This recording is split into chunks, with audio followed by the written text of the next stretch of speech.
এসপ্তাহে সন্ধান নাই ঘিলাকুৰিৰ নিৰুদ্দিষ্ট ঋতুৰাজৰ।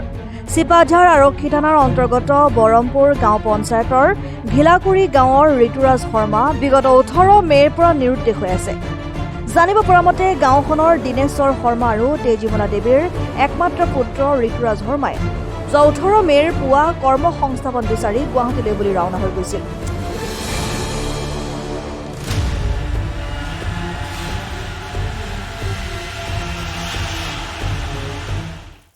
আমাৰ গাঁৱৰ ঘিলাকুৰি গাঁৱৰ নিবাসী দীনেশ্বৰ শৰ্মাৰ ল'ৰা তাপস কিন্তু এনে প্ৰকৃততে তেখেতৰ নাম ঋতুৰাজ শৰ্মা।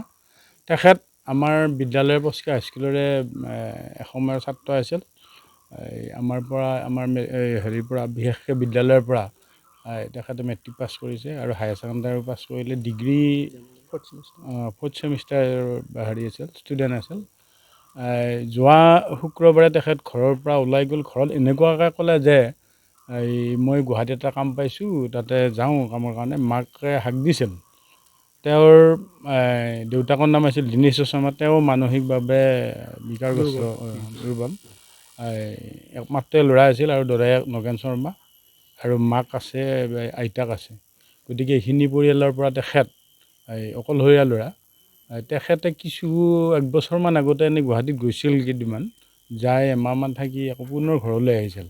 কিন্তু আজি কিছুদিনৰ পৰা তেখেতে কৈ আছিল ঘৰত যে মই গুৱাহাটীত যাম, এতিয়া ঘৰত একো নাই যদি গুৱাহাটীতে থাকিম, থাকি এনেকুৱাকৈ থাকি ঘৰৰ কিবা কৰিব পাৰে নেকি চাওঁ, এনেকুৱাকৈ যোৱা শুক্ৰবাৰে ওলাই গৈছিল।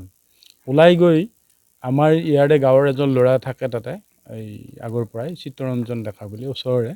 তেখেতৰ ঘৰত সিদিনা গৈ ৰাতি আছে বোলে, থাকি পিছদিনা 7টা বজাত বিশেষকৈ জালুকবাৰী বুলি কৈছে প্ৰথমতে ল'ৰাটো।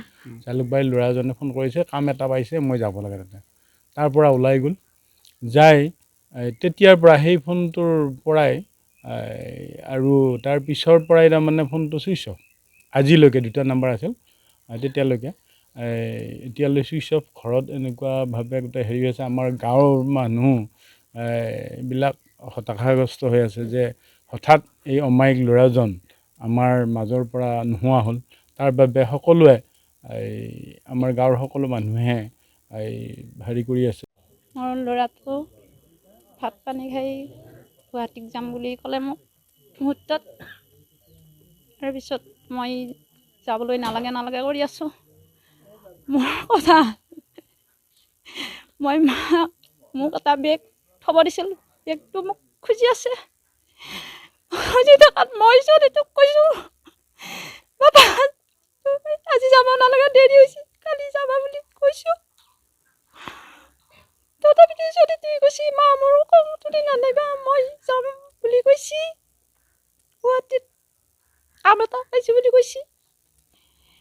তাৰপিছত গা পা ধুইছে, ভাত খাইছে। তাই মোৰ একমাত্ৰ সেইজনে ল'ৰা। আগতো ল'ৰা নাই, পাছতো ল'ৰা নাই, ছোৱালীও নাই, আৰু দেউতাকো অসুখীয়া। ল'ৰাজনেই মোক কিবা কৰি চলাই আছিল। আৰু তাৰ বিনিময়ত চিপাঝাৰ সমষ্টি অন্তৰ্গত বৰমপুৰ গাঁও পঞ্চায়তৰ শ্ৰী দীনেশ্বৰ শৰ্মাৰ ল'ৰা শ্ৰী ঋতুৰাজ শৰ্মা 17 মে' 2024 তাৰিখে গুৱাহাটী কৰ্মসূত্ৰে গৈছিল। সন্ধিয়া মোক ঠিক 5:30 বজাত ফোন কৰিছিল, বোলে দাদা মই পাইছোঁ আহি, গুৱাহাটীত চিন্তা কৰিব নালাগে। সেইমতে মই ঠিকে হৈছে বোলে, থাক আৰু ক'ত কেনেকৈ বা থাক বুলি মই ফোনটো কাটি দিলোঁ। কাটি দি নেক্সট ৰবিবাৰে মই আৰু কল কৰা নাই। অসুবিধাত পৰি থাকিব পাৰে, কিবা কামৰ ভিতৰত থাকিব পাৰে বুলি মোক ফোন চোন কৰা নাই। আমাৰ গাঁৱৰ ল'ৰা কেইজন মোক কৈ আছে মোবাইলটো ছুইচ অফ। মই ভাবিছোঁ কিবা ডিউটিত গৈছে, সেইকাৰণে হয়তো মোবাইলটো ছুইচ অফ কৰিছে। নেক্সট মই ৰবিবাৰে সন্ধিয়া ফোন কৰিলোঁ, ছুইচ অফ পালোঁ। ছুইচ অফ পাই ৰবিবাৰে ছুইচ অফ পালোঁ। ৰাতিপুৱা মই ছুইচ অফ পাই মই গাঁৱৰে ইটো সিটো মানুহ সুধিলোঁ, বোলে আমাৰ এনেকুৱাকৈ গৈছিল গুৱাহাটী অভিমুখে কৰ্মসূত্ৰে, এতিয়াতো মোবাইলটো ছুইচ অফ, মই কি কৰিম, এতিয়া কি পৰামৰ্শ কৰিম। তেতিয়া গাঁও জনা বুজা ব্যক্তি কেইজনমানে মোক ক'লে, তুমি এটা কাম কৰা, আমাৰ জনা বুজা কেইজনমান মানুহ লৈ তুমি গামোৰাটো লৈ পেলাই পাথেঘাট থানাত এজাহাৰ এখন দিয়া। সেইমতে এখেত মই গামোৰা আৰু 2-4জন মানুহ যাই পাথেঘাট আৰক্ষী চকী ভাপ্ত মহোদয়াক আমি এজাহাৰ এখন দাখিল কৰোঁ। এই বাইদেৱে আমাক আশ্বাস দিছে ল'ৰাটো কম সময়ৰ ভিতৰত আনি দিম বুলি, আৰু তাৰ লগে লগে চিপাঝাৰ থানাত কালিও গৈ পেলাই গামোৰা মই এখেত যাই আমি চিপাঝাৰ থানা আৰক্ষী বিষয়া মহোদয়ক এজাহাৰখন দি দিছোঁ। এই তেখেতেও আমাক আশ্বাস দিছে কম সময়ৰ ভিতৰত ল'ৰাটো যেনে তেনে মানে বিচাৰি ওলাই দিম সেইবুলি আশ্বাস দি দিছে আমাক। মই জানাত এইখিনিয়ে দাদিয়াক হিচাপে মই জানো। আৰু চিপাঝাৰ সমষ্টিৰ বিধায়ক মহোদয়, এই মঙলদৈ সমষ্টিৰ সাংসদ মহোদয় দিলীপ শইকীয়া আৰু মুখ্যমন্ত্ৰী মহোদয় মই কাতৰে অনুৰোধ জনাওঁ যে আমাৰ ল'ৰাজন অতি সোনকালে আমাৰ ঘৰলৈ উভতি আনি দিয়ে যেন। এই ঘিলাকুৰি গাঁৱৰে পঞ্চায়ত বৰমপুৰ পৰে শ্ৰী ঋতুৰাজ শৰ্মা, বাপকৰ নাম হ'ল শ্ৰী দীনেশ্বৰ শৰ্মা। তেওঁ আজি 17/5/2024 তাৰিখৰ পৰা আমাৰ এই ঘৰখনৰ পৰা নোহোৱা হৈছে।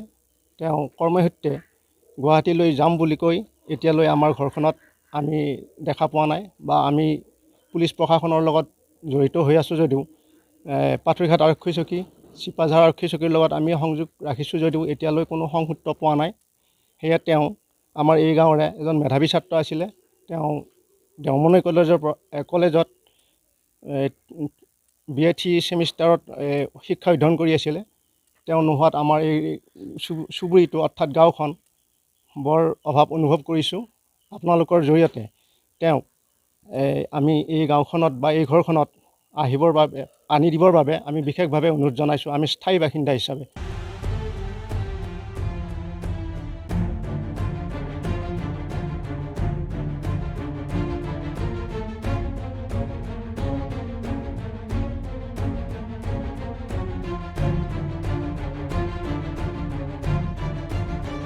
জানিব পৰা মতে গাঁওখনৰ দীনেশ্বৰ শৰ্মা আৰু তেজীবালা দেৱীৰ একমাত্ৰ পুত্ৰ ঋতুৰাজ শৰ্মাই যোৱা 18 মে'ৰ পুৱা কৰ্ম সংস্থাপন বিচাৰি গুৱাহাটীলৈ বুলি ওলাই গৈছিল।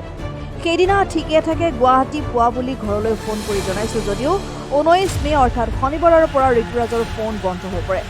ঘৰখনৰ একমাত্ৰ পুত্ৰ সন্তান ঋতুৰাজৰ সৈতে পৰিয়ালৰ লোকে কোনো যোগাযোগ কৰিব নোৱাৰি কান্দোনত ভাগি পৰিছে বৃদ্ধ আইতাক, অসুস্থ দেউতাক, মাক, খুৰাক তথা অন্যান্য পৰিয়ালৰ লগতে ওচৰ চুবুৰীয়া লোকসকল। ইতিমধ্যে চিপাঝাৰ আৰক্ষী থানাত এজাহাৰ দাখিল কৰা বুলি জনাইছে পৰিয়ালৰ লোকে। শৰীৰে উভতি আহিবলৈ পৰিয়ালৰ লোকে ঋতুৰাজলৈ কাতৰ আহ্বান জনোৱাৰ লগতে সদাশয় লোকে ঋতুৰাজৰ সম্ভেদ পালে 9957011777 এই নম্বৰত যোগাযোগ কৰিবলৈ অনুৰোধ জনাইছে। দেওমৰনৈৰ পৰা নৱজিৎ শৰ্মাৰ ৰিপৰ্ট, ডেমক্ৰেটিক আছাম।